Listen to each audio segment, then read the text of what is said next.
đi chặt tụm mục vậy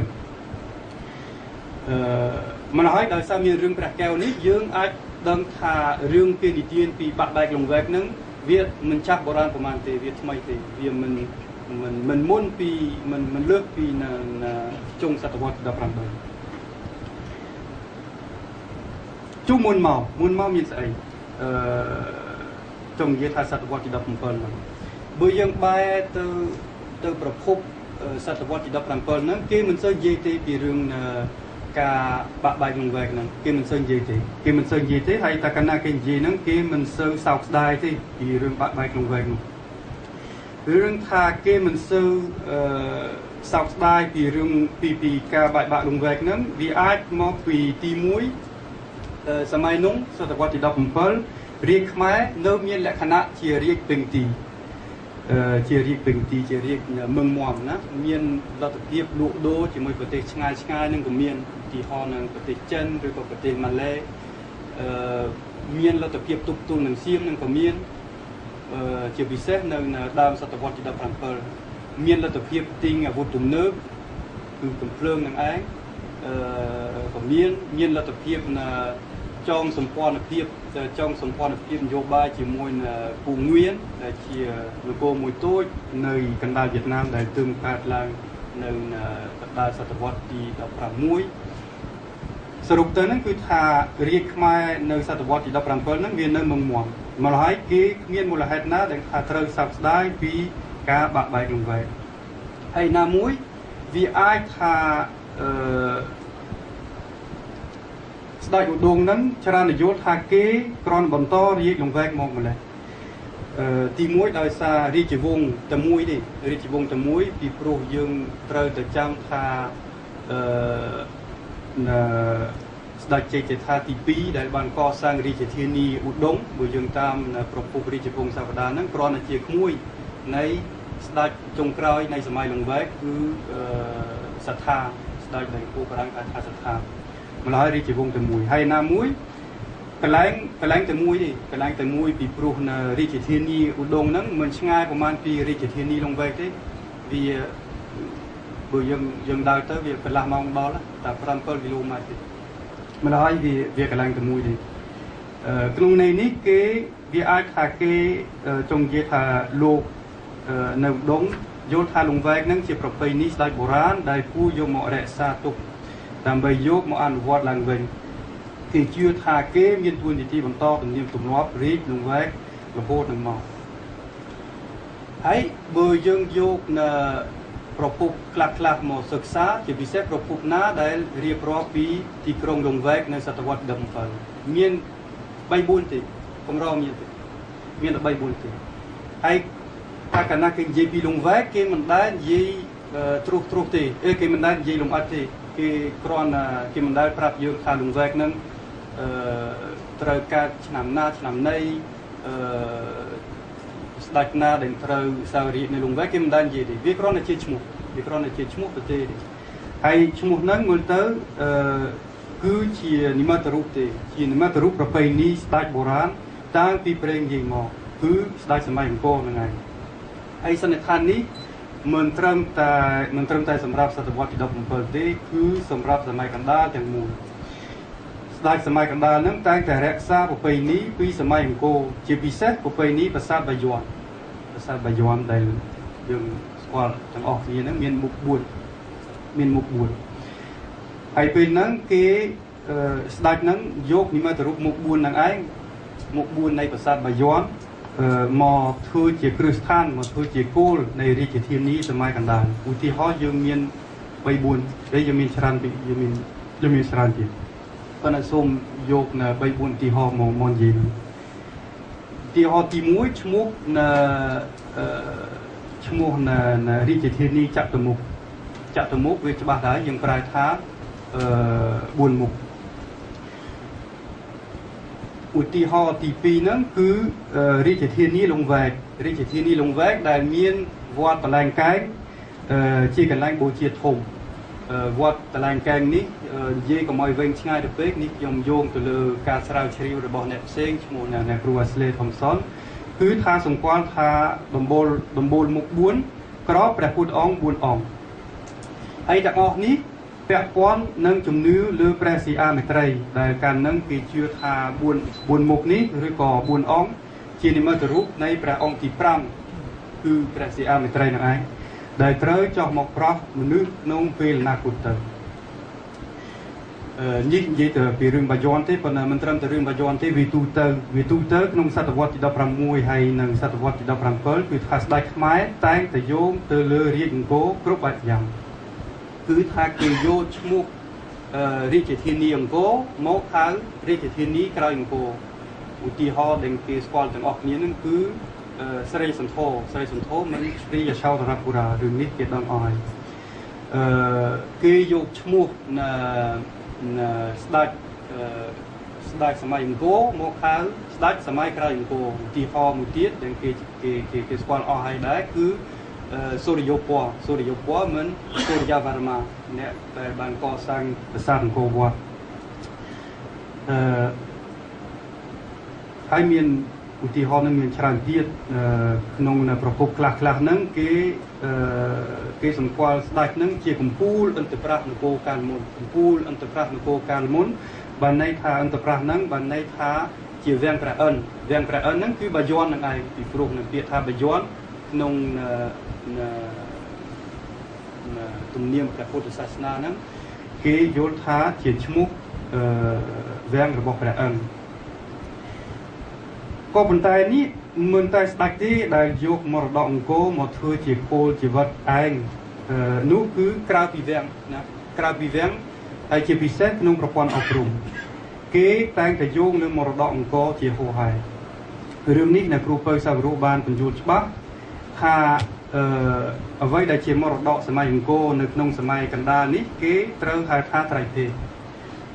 ហ្នឹងបើនិយាយពីនៃដើមរបស់ពាក្យហ្នឹងប្រើថា etymology មិនដឹងខ្មែរថាម៉េចទេប៉ុន្តែបើនិយាយពីនៃដើមរបស់ពាក្យហ្នឹងវាអាចមានន័យថាវិជាទាំង3ហើយវិជាហ្នឹងក្នុងន័យថាវិជាដែលពាក់ព័ន្ធនឹងព្រហ្មញ្ញសាសនាប៉ុន្តែឈ្មោះដែលគេយកមកប្រើប្រាស់ទូទៅហ្នឹងនៃមាន2នៃទី1នៃត្រៃភេទហ្នឹងគឺសាត្រាណាឬក៏វិជាណាដែលពាក់ព័ន្ធនឹងព្រហ្មញ្ញសាសនាដែលគេទទួលពីមរតកអង្គរនឹងមកហើយនៃទី2ហ្នឹងគឺជាឈ្មោះសាត្រាមួយហៅថាត្រៃភេទត្រៃតយុគនេះគេក្នុងសាត្រានេះគេរៀបរាប់ពីដើមកំណើតនៃមនុស្សលោកតាំងពីសម័យក្រឹតយុគហ្នឹងគេថាយុគទី1យើងឆ្លងទៅដល់យុគទី2ហៅថាត្រៃតាយុគដល់ដើមយុគទី3ហៅថាវិបរាយុគយុគទាំង3នេះជាយុគដែលកាន់ព្រហ្មញ្ញសាសនាហើយសូមបញ្ជាក់ថាសម័យកណ្ដាលនេះអ្នករៀនអក្សរនៅសម័យកណ្ដាលបើសិនណាជាចុងជួលបម្រើលួងក្នុងរាជការហ្នឹងត្រូវតែចេះត្រៃភេទមកចប់ម្ល៉េះហើយមរតកព្រហ្មញ្ញសាសនាទាំងអស់នេះជាខ្លឹមសារនៃប្រព័ន្ធអប់រំនៅសម័យកណ្ដាលមួយសោតនេះហ្នឹងសូមបញ្ជាក់ថាចំពោះកវីបណ្ឌិតសម័យកណ្ដាលត្រៃភេទនេះត្រូវពាក់ព័ន្ធនឹងប្រាសាទអង្គរមិនទៅត្រង់ថាយើងបែរទៅយុគទី3ទ្វីបរាយុគទី3នឹងឯងជាយុគដែលថាព្រះពុទ្ធសាសនាត្រូវចាប់ដើមលូតលាស់ក្នុងយុគនឹងឯងក៏ជាពេលវេលាដែលតួអង្គរាមកេរ្តិ៍ត្រូវកើតមករាមកេរ្តិ៍នឹងសូមរំលឹកថាខុសគ្នាពីរាមាយណៈរបស់ឥណ្ឌានឹងច្រើនបានន័យថារបៀបខ្មែរយកមកអនុវត្តនៅសម័យកណ្ដាលនេះតួអង្គព្រះរាមជាស្ដេចដែលកាន់ព្រះពុទ្ធសាសនាថេរវាទហើយលោកនឹងទៅធ្វើសង្គ្រាមនៅក្រុងរាពណ៍ជាក្រុងជាស្ដេចដែលគ្រប់គ្រងនគរលង្កាហើយជាស្ដេចដែលកាន់ព្រហ្មញ្ញសាសនាម្ល៉េះហើយវាអាចថាទ្វីបរាយុគនឹងជានិមិត្តរូបនៃការផ្លាស់ប្ដូរសាសនាពីព្រហ្មញ្ញសាសនាមកដល់ព្រះពុទ្ធសាសនាហើយក្នុងន័យនេះបើយើងយកប្រភពខ្លះមកពិចារណាកវីបណ្ឌិតសម័យកណ្ដាលនេះ រៀបរាប់ពីលង្កាដូចជារៀបរាប់ពីប្រាសាទអង្គរវត្តរៀបរាប់ដូចតែគ្នាបានន័យថារូបរាងតែមួយស្ថាបត្យកម្មតែមួយហើយស្ថាបត្យករនឹងតែមួយដែរគឺព្រះវិស្ណុការនឹងឯងបានន័យថាចំពោះគេនឹងលង្កាជានិមិត្តរូបអង្គរទីក្រុងបុរាណដែលកាន់ព្រហ្មញ្ញសាសនានេះយុគទី3ដល់យុគទី4ហ្នឹងគឺយុគចុងក្រោយហៅថាកលយុគស្ដេចខ្មែរហ្នឹងជឿថាគេរស់នៅសម័យកលយុគហ្នឹងឯងហើយក្នុងសម័យកលយុគនេះសាសនាព្រះពុទ្ធហ្នឹងត្រូវចាប់ដើមរលាយចាំតែព្រះសីហមេត្រីហ្នឹងមកចុះដើម្បីប្រោះយើងរួចបានទៅជាទូនីតិនៃស្ដេចនៅសម័យកណ្ដាលនេះគឺថាគេត្រូវតែកែតម្រង់នគរខ្មែរតាមកន្លងធម៌ព្រះពុទ្ធឲ្យទាន់ព្រះសីហមេត្រីចូលដើម្បីកែតម្រង់ហ្នឹងគេធ្វើមិនទៅគេត្រូវតែត្រឡប់មកសម័យមុនមកទ្វីបរាយុគពីព្រោះទ្វីបរាយុគនេះជាសម័យដែលព្រះពុទ្ធសាសនាហ្នឹងនៅតែមឹងមាំនៅតែខ្លាំងជាសម័យដែលព្រះពុទ្ធសាសនាបានបរាជ័យទៅបានទទួលជោគជ័យនឹងព្រហ្មញ្ញសាសនាជាសម័យដែលក្រុងព្រះរាមនឹងបានឈ្នះទៅនឹងក្រុងរាពណ៍នឹងឯងបានន័យថាលោកនឹងត្រូវតែត្រឡប់មកពីបរាយុគអញ្ចឹងបានថាទី1គេតែងតែយោងទៅលើបុព្វកាលទៅលើប្រពៃណីអង្គរហើយទី2ហ្នឹងគេតែងតែយកព្រះរាមជាគំរូសម្រាប់គេហ្នឹងស្ដេចខ្មែរហ្នឹងតែងតែយកព្រះរាមហ្នឹងជាគំរូពីព្រោះព្រះរាមហ្នឹងជាស្ដេចដែលទទួលលក្ខណៈជាព្រះពុទ្ធសាសនាពេញទីសរុបសេចក្តីទៅដោយសារលោកស្មានថារស់នៅក្នុងសម័យកលយុគហ្នឹងដោយសារតែលោកយល់ថាសម័យបច្ចុប្បន្នចោះស្រោតអង្ថយយ៉ាងជូរចត់ហ្នឹងបានលោកខំប្រឹងញើបឡើងវិញហើយប្រឹងញើបឡើងវិញនេះដោយលើកបុរាណកាលជាគំរូឧទាហរណ៍នៅសម័យកណ្ដាលយើងមានច្រើនសូមយកពី3មកនិយាយទេនៅ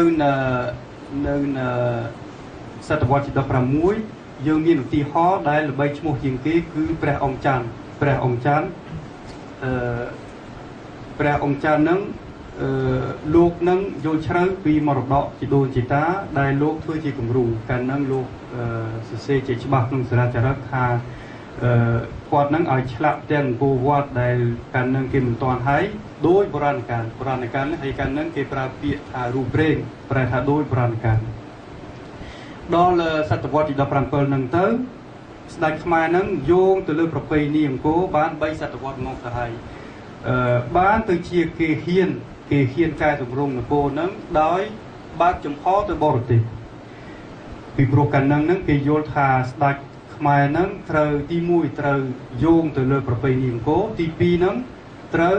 តែ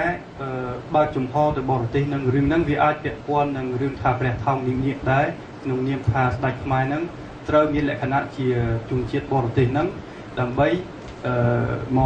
កផ្សំជាមួយនឹងនាងដែលជានិមិត្តរូបអ្នកនៅក្នុងស្រុក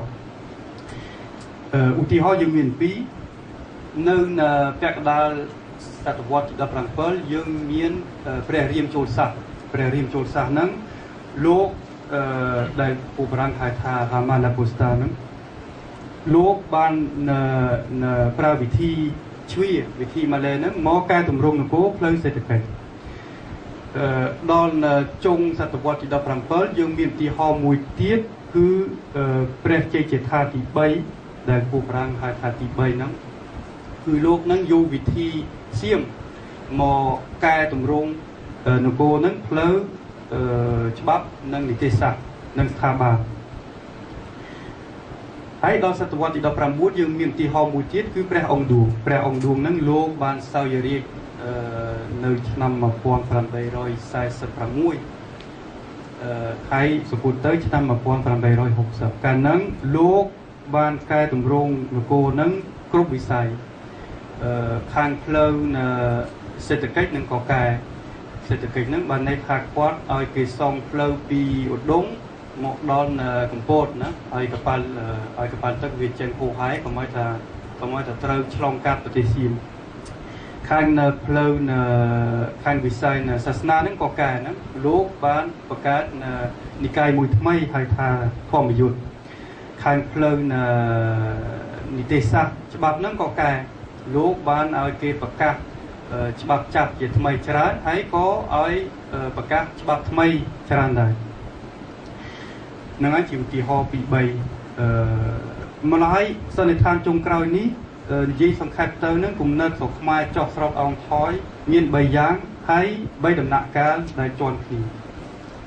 ដំណាក់កាលទី1សតវត្សទី16និងសតវត្សទី17ស្ដេចខ្មែរនឹងតែងតែលើកប្រពៃណីអង្គរមកធ្វើជាគ្រឹះស្ថាននៃការប្រឹងញើសឡើងវិញក្នុងកលៈទេសៈលង្វែកសាសនានឹងបានន័យថាដល់ជុង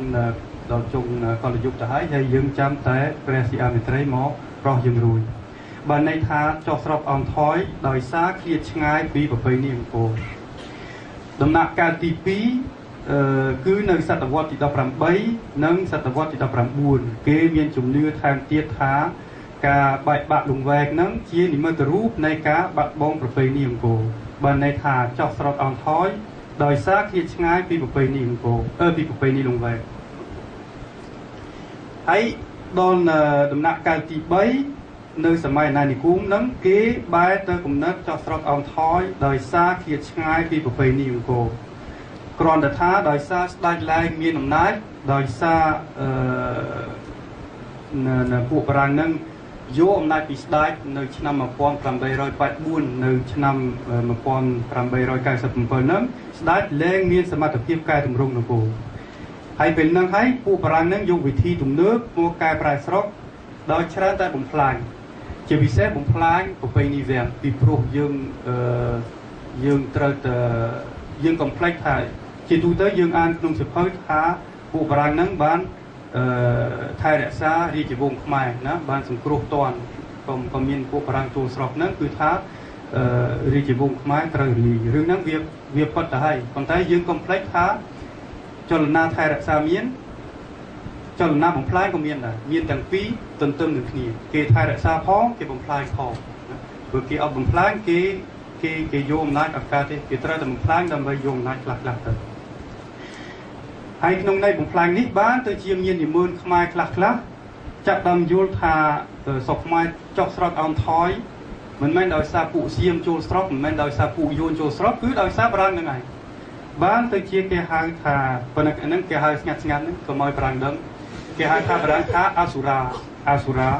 ហើយកាលហ្នឹងគេហៅពួកបារាំងថាអសុរាមែនតើគេពាក្យទាំងអស់ហ្នឹងគឺថាអសុរាដៃដាច់ណែប្រាក់វគ្គខ្មែរចប់ត្រឹមប៉ុណ្ណេះឥឡូវបែរទៅប្រាំងវិញពីពូ Donc ce que j'ai essayé de dire dans un cambodgien très maladroit donc le point de départ de cette conférence c'est une autre conférence qu'avait faite le grand archéologue et historien Bernard-Philippe Grolier à Paris au CEDOREC en 1985 et dans cette conférence il avait développé l'idée que les Cambodgiens avaient cette idée d'un âge d'or, cette idée d'une encore qui serait un âge d'or absolument indépassable et que depuis rien ne serait digne d'intérêt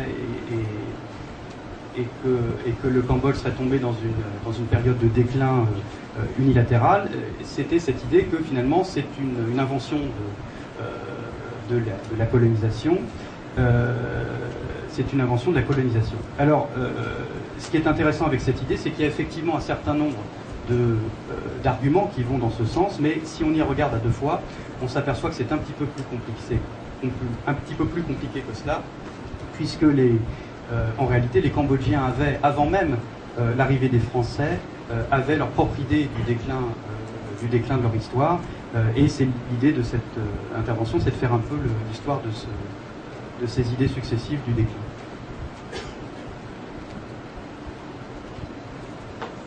Alors, il est sûr que si on regarde les choses de prime abord, il y a un certain nombre d'arguments qui vont dans le sens d'une invention française de cette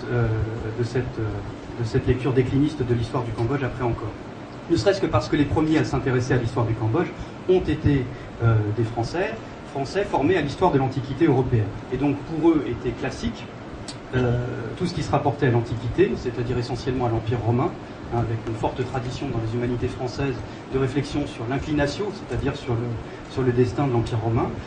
Et donc en venant au Cambodge, ils ont associé de manière assez évidente le royaume d'Angkor à l'Empire romain sur la base d'un certain nombre de similitudes formelles. Donc un territoire qui couvre de vastes espaces, des grands monuments en pierre, Angkor Wat, le Bayonne, et une épigraphie relativement abondante qui de surcroît utilisait cette langue de qualité qu'était le sanskrit et que l'on pouvait évidemment comparer avec le latin. Et cette attitude a été assez générale sur la décennie 1850-1950, et même un peu au-delà, puisque je montrais tout à l'heure l'exemple du livre publié par un Anglais, Quaritch Wells, qui est quelqu'un qui s'est beaucoup intéressé au Siam et qui a aussi travaillé sur Angkor, et qui a donc, de manière assez explicite en 1965, publié un livre dans lequel il compare Angkor et Rome. Alors la plupart des autres publications des spécialistes sur l'histoire angkorienne sont beaucoup moins explicites que cela, mais c'est une idée quand même qui reste en filigrane dans toute l'historiographie du Cambodge. Et alors évidemment, à partir du moment où on considère que l'histoire angkorienne relève du schéma de l'Empire, il y a évidemment le déclin qui suit, et on avait puisé dans les chroniques royales cette date fatidique de 1431 ou 1432 selon les versions, qui était donc la date de l'invasion siamoise qui mettait fin au règne de l'Empire angkorien, et à partir de là, les choses s'enchaînaient. On avait toutes les caractéristiques externes de la belle et de la grande civilisation sur le modèle romain qui disparaissaient, c'est-à-dire qu'on n'avait plus de construction monumentale en dur, on n'avait plus d'épigraphie utilisant de surcroît cette langue noble qu'est le sanskrit, on avait des invasions étrangères répétées, on avait un pays qui rétrécissait sur ses bases. Et ce qui explique en grande partie que la plupart des études concernant l'histoire du Cambodge durant l'époque coloniale se concentrent sur Angkor. C'est-à-dire que tout ce qui n'était pas, tout ce qui était après Angkor, n'était pas digne d'intérêt. Donc on l'a beaucoup moins étudié. Et encore aujourd'hui, les études khmères sont, pour une large part, tributaires, d'un point de vue bibliographique, de cette répartition. C'est-à-dire que si on s'amuse à faire un peu de statistiques, on pourrait peut-être trouver, je dis des proportions à la louche, pour donner une image, il y a probablement encore aujourd'hui 70% de la bibliographie qui concerne l'époque angkorienne, peut-être 25% qui concerne l'époque contemporaine, un peu de protectorat et l'époque ultra-contemporaine, et le trou du dispositif, c'est encore l'époque moyenne, donc l'époque dite post-angkorienne. Alors évidemment, il y a aussi cette idée que cette vision d'une histoire décliniste après Angkor avait un intérêt politique, c'est-à-dire que cela permettait de justifier d'une certaine manière la colonisation française, la fameuse mission civilisatrice qui était censée sortir les Cambodgiens du déclin dans lequel ils étaient entrés depuis la chute d'Angkor. On en a un exemple assez intéressant avec ce personnage qui est Adhémar Leclerc, qui était un administrateur colonial français, radical socialiste, donc jacobin, éradicateur des traditions, dans la plus grande tradition des radicaux socialistes, qui était en poste au Cambodge entre 1886 et 1911, et qui, à un moment donné, est parvenu au sommet de sa carrière au poste de résident maire de Phnom Penh. Et là, il est tombé sur Et donc, avant d'arriver à cet exemple-là, le cas d'Adhémar Leclerc est intéressant parce que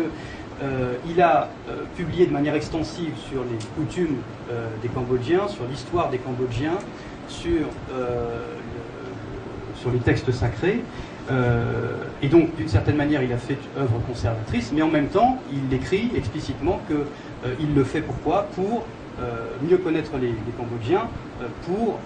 justement, disons, les mener vers les lumières du progrès de la civilisation, pour réformer leurs traditions archaïques. Hein, donc c'est d'une certaine manière mieux les connaître pour détruire leurs traditions, pour qu'ils puissent s'ouvrir aux lumières de la civilisation moderne. Et il a essayé d'aller, semble-t-il, assez loin dans l'exercice de la propagande qui va en ce sens, puisque on a ce livre. Alors ici, ce n'est pas le livre original, c'est une réimpression récente qui s'appelle Bondam Tamir. Donc Bondam Tamir, c'est l'édit du vieux Mir, et c'est assez intéressant parce que ça se présente sous une forme traditionnelle. Hein, c'est l'idée que c'est un vieux pétri de savoir et d'expérience qu'il va dire dire aux jeunes générations comment ils doivent se comporter dans la vie, etc. Et qu'est-ce que nous dit ce vieux Mir? Il nous explique un peu son parcours personnel, et à travers son parcours personnel, il évoque l'histoire du Cambodge au 1er 19e siècle, et il nous dit que le Cambodge donc n'a cessé de subir des invasions siamoises, des invasions vietnamiennes, qu'il a subi des destructions répétées, des révoltes également répétées, et que finalement, in extremis, les Français sont venus, ont réussi à restaurer l'intégrité territoriale du Cambodge, et ont apporté non seulement la paix, la sécurité, mais aussi des éléments de la civilisation moderne, comme l'électricité ou le télégraphe. Et donc Leclerc voit ce texte, et évidemment il va le faire imprimer sur les presses du protectorat, dans l'idée de faire lire ce texte aux dignitaires cambodgiens avec lesquels il travaille, avec l'idée qu'on fait parler un indigène sur les mérites de la position française. Alors, donc il y a assurément derrière cette construction d'une vision décliniste de l'histoire une raison politique. Il y a aussi, probablement plus qu'une raison politique, une raison, entre guillemets, plus objective, qui tient à la situation du Cambodge lorsque les Français débarquent et le découvrent. C'est que effectivement, si on suit un peu les propos du vieux Mir, le Cambodge a subi des dégradations répétées, a subi des invasions répétées. Il est exsangue lorsqu'arrivent les Français. Et donc quand les Français arrivent et voient d'un côté la grandeur des temples d'Angkor et de l'autre côté la situation de la population cambodgienne qui est assez désastreuse, ils ne peuvent que, en tout cas ça facilite l'idée que le Cambodge est tombé dans un déclin caractérisé depuis la chute d'Angkor. Il n'y a pas que les Français, hein, par exemple